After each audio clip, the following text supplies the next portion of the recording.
आद्यकाळी जेव्हा सृष्टीच्या अवकाशात काहीच नव्हते, केवळ गहन अंधकार पसरला होता, तेव्हा आपल्या दिव्य तेजाने माता कुष्मांडेनं एक सूक्ष्म ब्रह्मांड बीज उत्पन्न केलं. हाच तो सृष्टी बीज ज्यातून पुढे आपला विश्वविस्तार पावला. असे मानले जाते की सूर्याच्या मध्यभागी आजही तिचेच वासस्थान आहे आणि सूर्याला दिशा, तेज व उष्णता देणारी हीच देवी आहे. सृष्टीच्या निर्मितीची सुरुवात करताना मातेने आपल्या 3 नेत्रांमधून 3 महाशक्ती प्रकट केल्या. डाव्या नेत्रातून महाकाली, कपाळावरील तृतीय नेत्रातून महालक्ष्मी आणि उजव्या नेत्रातून महासरस्वती. महाकालीकडे दृष्टिक्षेप टाकताच त्यांच्यापासून शिव व सरस्वती उत्पन्न झाले.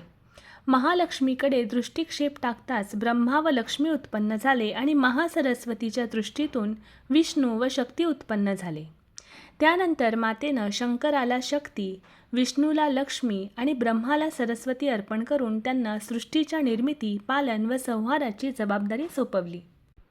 अखेरीस माता कुष्मांडानं महाकाली, महालक्ष्मी व महासरस्वती यांना पुन्हा आपल्या अंतःकरणात सामावून घेतलं. माता कुष्मांडा अष्टभुज आहे. तिच्या 8 हातात कमंडल, धनुष्यबाण, अमृतकलश, कमळ, जपमाळ, चक्र व गदा आहे. ती सिंहवाहिनी असून तिचं तेज अनंत आहे. धन्यवाद.